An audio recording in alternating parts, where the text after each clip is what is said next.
भागवत जी आप हमें सुनाने के लिए कह रहे हैं, कृपा करके बताओ ना। हमने सुना है भागवत जी तो वैकुंठ में भगवान नारायण के पास रहती हैं, उनकी वाणी में।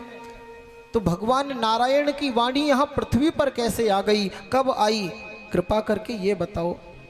सूत जी कहते हैं, द्वापरे समनु प्राप्ते तृतीये युग पर्यये जातः पराशराद योगी वासव्याम कलया हरे। ये बात उस समय की है जब द्वापर युग का अंतिम चरण चल रहा था। भगवान के ही अवतार श्री व्यास जी महाराज ब्रह्म नदी सरस्वती के किनारे सम्याप्रास आश्रम में बैठे हुए हैं और चिंतन कर रहे हैं। द्वापर अब कुछ ही दिनों का शेष रह गया है, कलयुग की शुरुआत हो जाएगी और कलयुग के कुलसित प्राणी फिर अपना उद्धार कैसे करेंगे। वो तो धर्म के मार्ग को छोड़कर अधर्म के मार्ग में प्रवृत्त हो जाएंगे, फिर कल्याण कैसे होगा उनका। मुझे उनके कल्याण के लिए अवश्य ही कुछ उपाय खोजने चाहिए।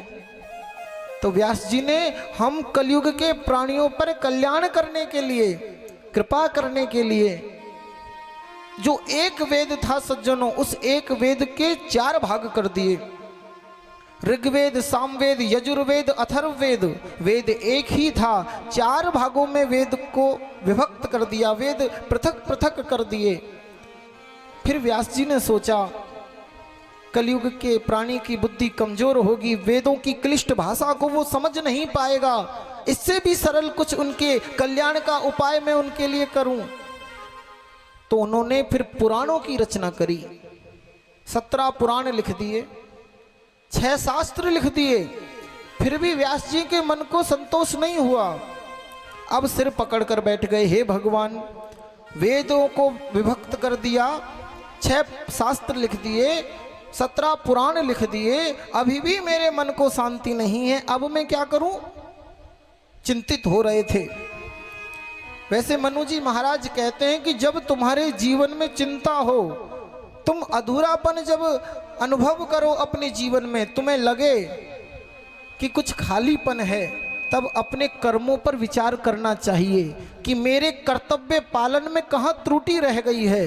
उदास वही रहता है प्यारे जो अपने कर्तव्य से भागता है, और जिसने अपने कर्तव्य को बखूबी निभाया है उसका चेहरा तो सदैव प्रसन्नता से भरा रहता है। व्यास जी सोच रहे हैं मेरे कर्तव्य पालन में कहाँ त्रुटि रह गई, ये उदासी मेरे जीवन में आई क्यों, मेरा मन अशांत क्यों है, इतना कुछ लिखने के बाद भी जीवन में शांति नहीं मिल रही।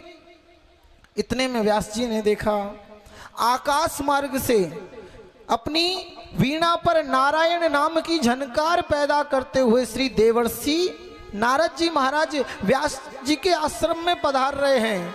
भज नारायण भज नारायण भज नारायण भज नारायण भज नारायण भज नारायण भज नारायण भज नारायण भज नारायण भज नारायण भज नारायण भज नारायण भज नारायण भज नारायण भज नारायण भज नारायण भज नारायण का नाम रे, भज नारायण का नाम रे, भज नारायण का नाम रे, भज नारायण का नाम रे। नारायण के नाम बिना कोई आवे नहीं काम रे। भज नारायण भज नारायण भज नारायण भज नारायण